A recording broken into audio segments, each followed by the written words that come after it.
Hello, everyone. My name is Sharon Danks, and I'm the director of Green Schoolyards America and the coordinator of the National Outdoor Learning Initiative. Thank you so much for joining us today for the 30th meeting of the National Initiative's Community of Practice for Schools and Districts Moving Learning Outside. For our presentation today, I'm honored to welcome Grace Manubay and Sam Ullery from Washington, D.C.'s Office of the State Superintendent of Education, which is also called OSSE. They will share an overview of the School Gardens program at OSSE and the recently created Outdoor Learning Initiative.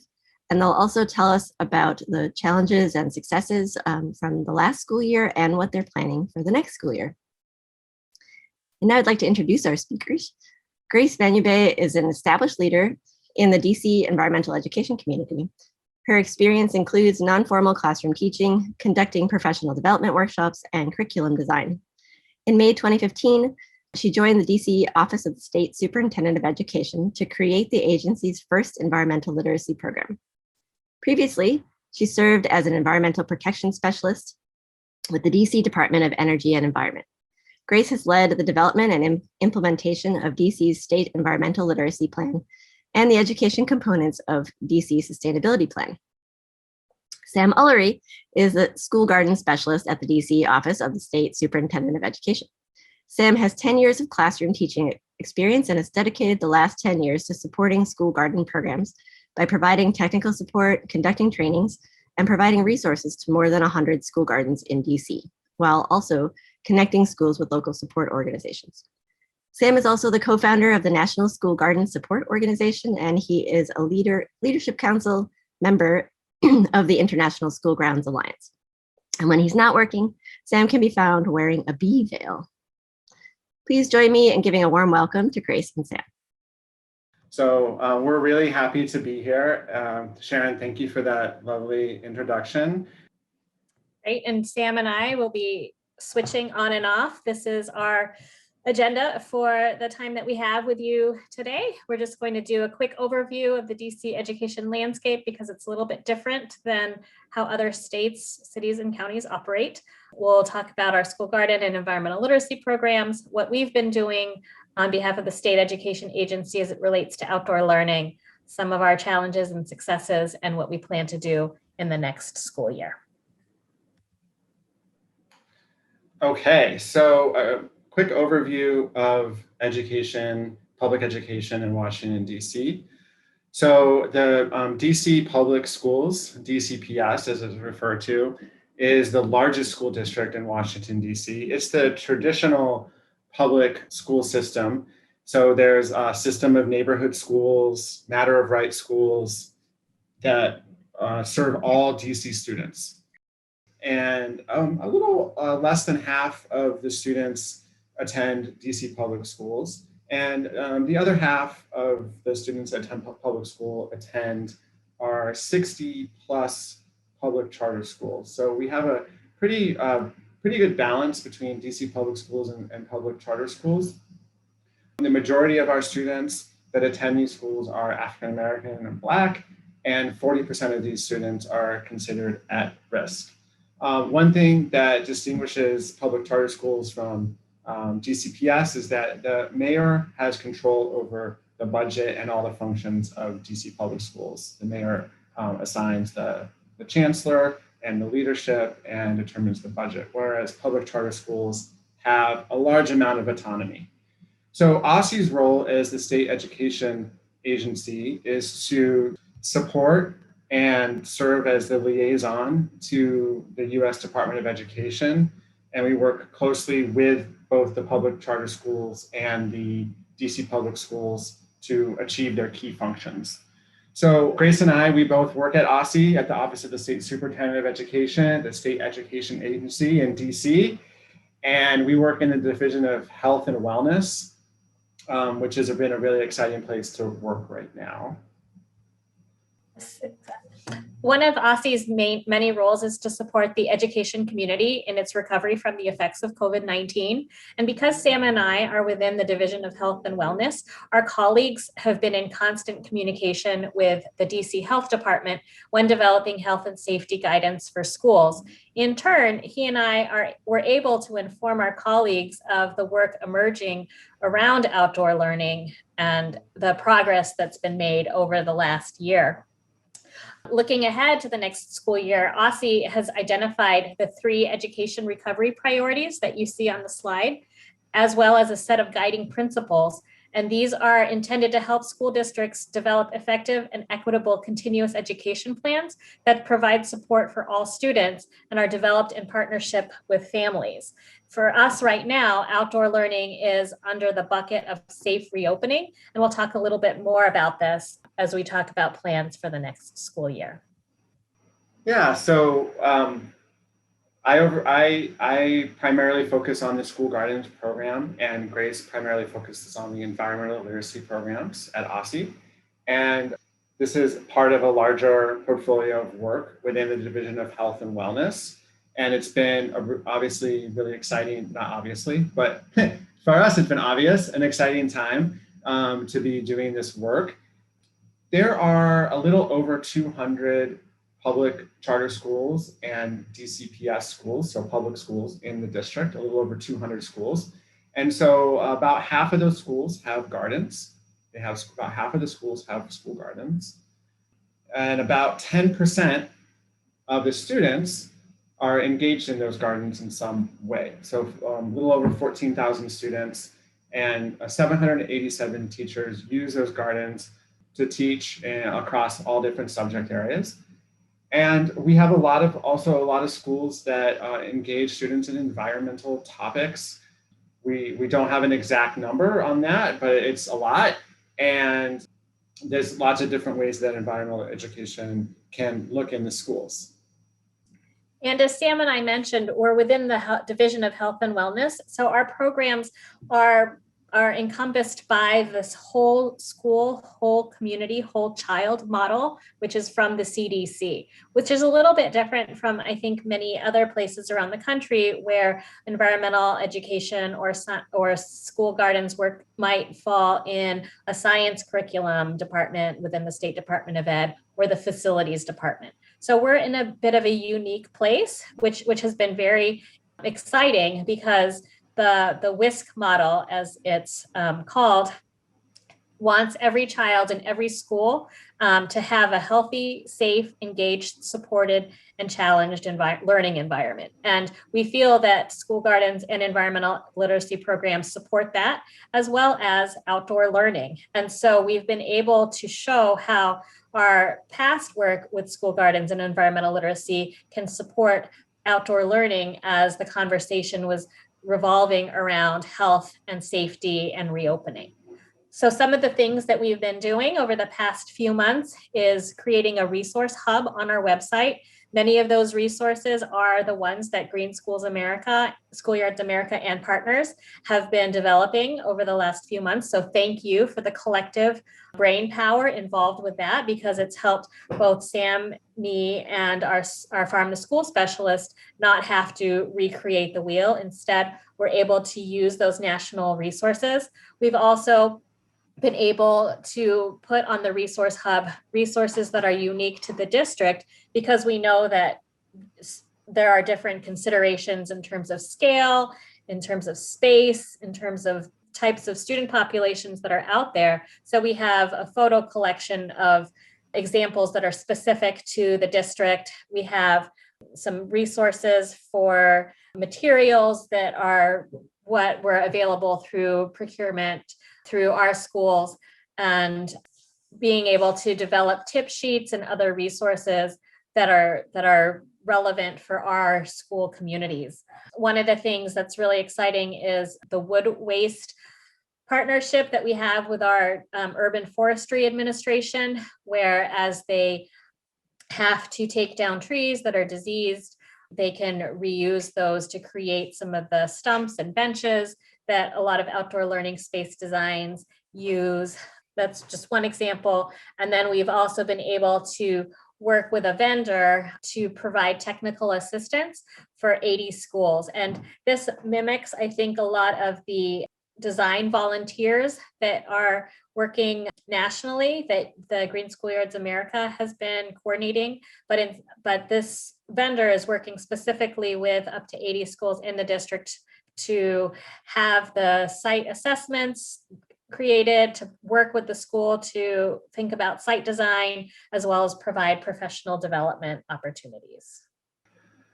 So one of the biggest challenges in supporting our schools with outdoor learning is really around raising awareness.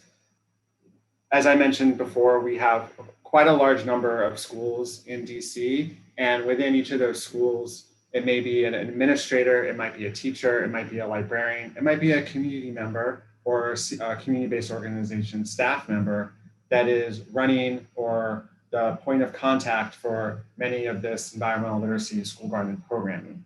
So our audience is very broad and some very shifting all the time. And so that part is very challenging, is who do we communicate with? Who is the right person to share these resources with? How do we share these resources in a way that is seen as something that's not solely just for emergency recovery efforts, but also as something that can be a valuable tool for the foreseeable forever future. And so that piece has been really challenging. One thing that we did very early on is create a resource hub, which was a really, it may not seem like something that is necessarily like genius or anything, but it did actually help us in communicating what the resources that we had available, and they were changing every week as we were adding, as more things were becoming available. We were able to direct folks to the same website and just keep that website as updated as we possibly could, including research that was out there, case studies, and it was all in one place. Another challenge, but also a success, was coordinating with partners. We are very fortunate to have some great partners here in Washington, D.C., both district government agencies and schools and community-based organizations. Within OSSE as well, we have other divisions and teams that we were able to work closely with, like our Division of Teaching and Learning. They oversee the continuous education supports that LEA leaders are in tune with and they communicate regularly with. And then we also work closely with our largest school district, DC Public Schools. We worked with them to provide some guidance and support, and just being on the same page about what types of resources were going to be made available to their schools.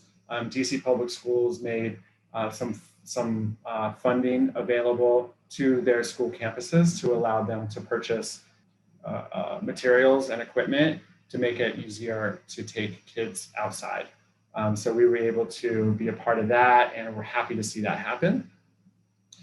So we're going to continue this work, and we're going to keep moving on. And Sharon was really happy to see or hear you talk a little bit about how COVID has been slowly being taken out of the name. And we're also on that same page. We don't have COVID in our name right now, but like we're doing the same thing where we're really thinking about the long-term plan here.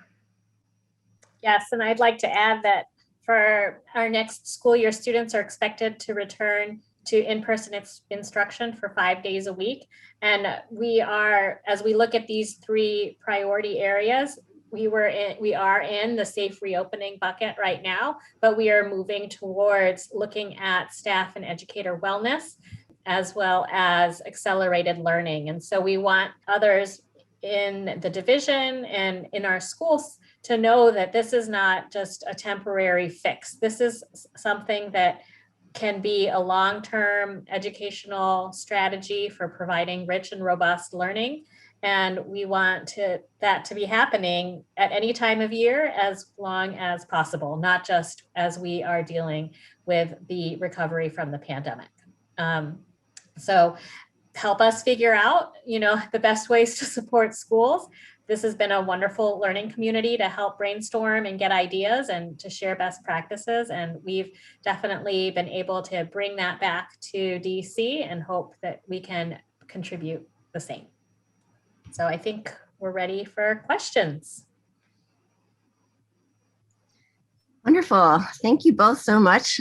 First, if we could get everyone's video back on for a little virtual round of applause here. Thank you so much, Grace and Sam. We really appreciate your sharing your work. And yes, Q&A time.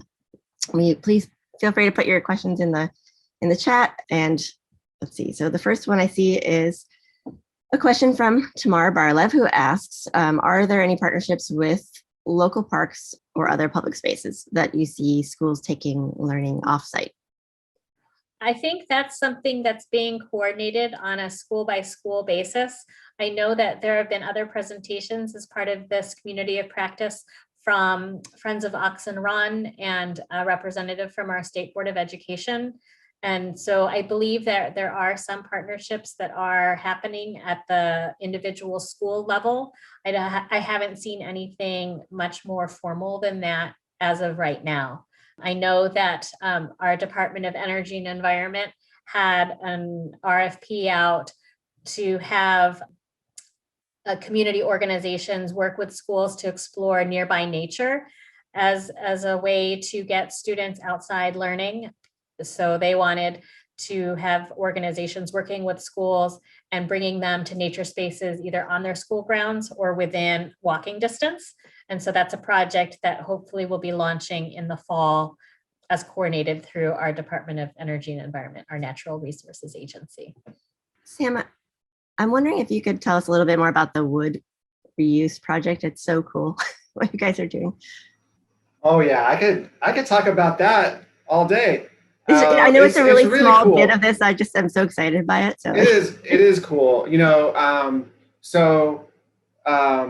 we have a lot of trees in DC, a lot of trees and big trees, and you know they need to be cut down because of disease or we had a tornado on the National Mall last week, and when I drove through there, my mind was like, oh, these are going to go to the schools. I wasn't sad because I should have been sad because they had fallen, but really I was just excited that there was more inventory.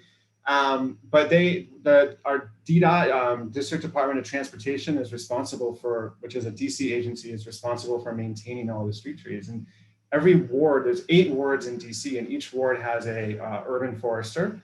And those urban foresters are responsible for maintaining the trees. So if they see a tree that needs to be cut down for one reason or another, they mark it, and someone comes and cuts it down. Now we created basically just a sign up form where schools can sign up and they can request mulch, wood cookies, which are just like little thin cut stepping stones, logs. They'll cut benches or stumps.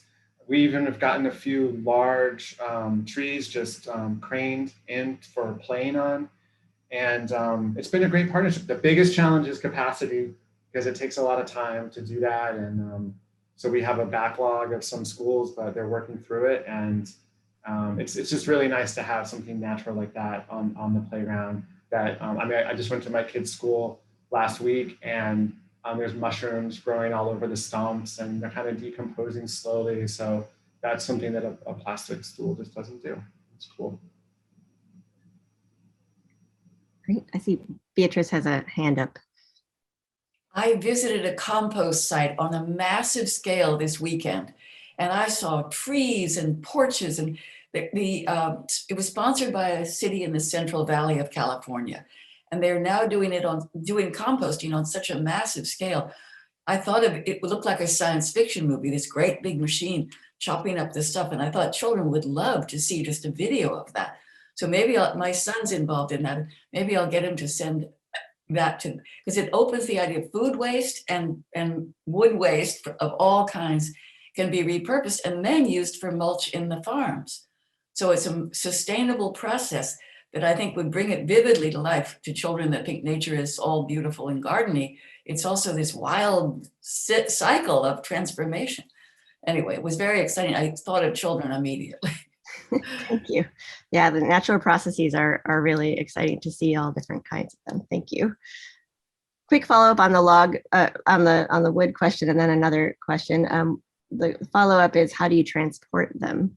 And then another question, how do you manage summer garden maintenance and volunteers in summer school? It's relevant right now.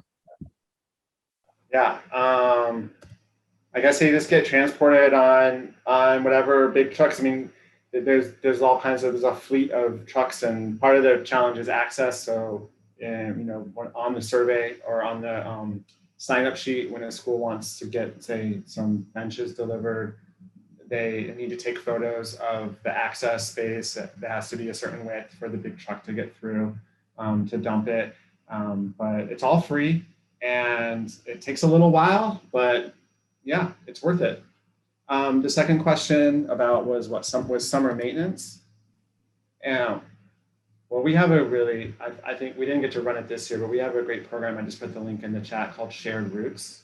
We partner with our district Department of Parks and Recreation. They manage the community gardens in DC, and some of those gardens have a 3-year wait list just to be able to get a plot to garden on. And at the same time, across the street, there may be a school garden that's being underused during the summer months, and there's a lot of space and need for maintenance and care.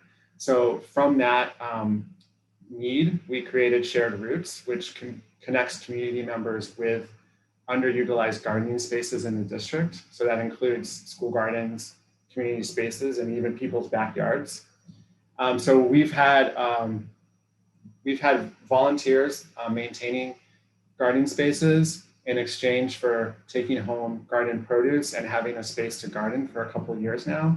And it's been a really great program and a really good partnership. I see another question that from Rebecca Lumen. It says, excellent presentation. How did DC decide to put OSSE under the Division of Health and Wellness? Awesome location for prioritizing health and wellness.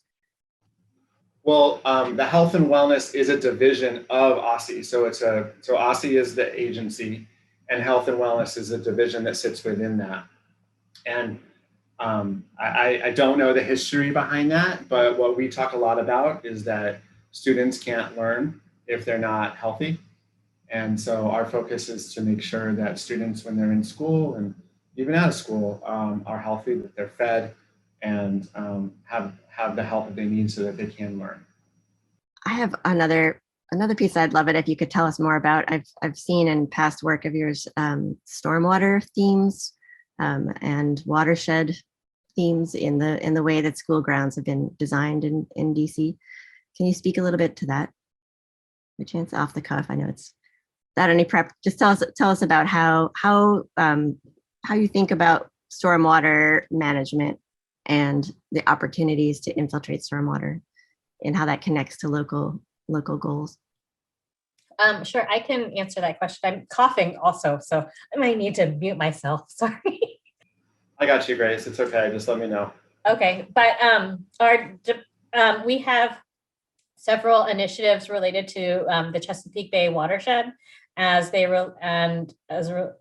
protecting of that estuary as a natural resource.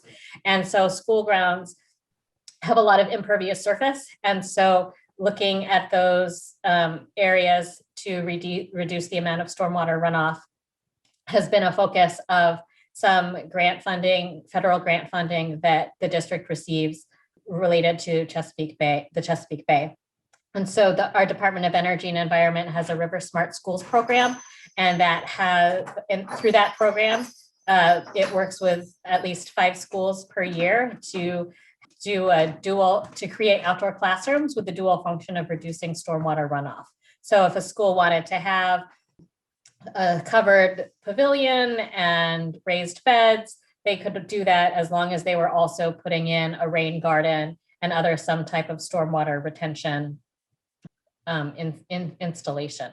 So it's been a really nice way to create these areas that reduce stormwater runoff, which is a huge issue in our very urban areas, especially the ones that are subject to flooding, and create, beautification projects as well as outdoor classrooms. I don't know if you have anything to add, Sam. I have another question that follows up on what plans for next year, I guess. And I'm wondering if you could tell us a little bit more about how the schools in DC are being encouraged to go outside more next year and to access the resources that you've set up, and any more details about those types of programs that you can share would be fabulous. Well, Grace had mentioned the technical assistance that we have contracted out.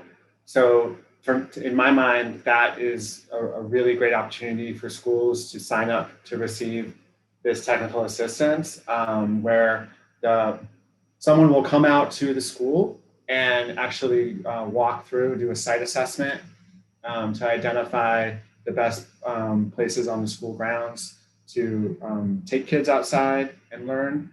And then we'll follow that up with guidance directly for the school, specific, unique to the school, on the best way for them to go about scheduling and running outdoor learning. So that's one example of that. And I think also there's just continuing what we've been doing.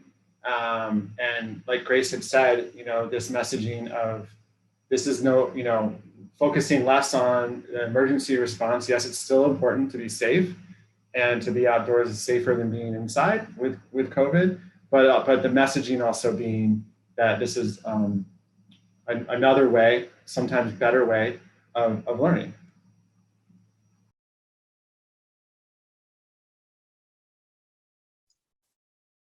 Great. Thank you for that added detail. Is there anything else about the programs that you're working on that you'd like to share before we wrap up the Q&A, or that any other questions that people have? Nope. Okay, great. So thank you again, Sam and Grace. Greatly appreciate your sharing your work today. It's just wonderful to see it, and so exciting to see how the continuum of what was happening before and what was happening during the pandemic and where you're heading. And your work is just fabulously inspiring in all ways. So thank you so much for sharing it today. Thanks for having us, Sharon. Thank you all. Thank you.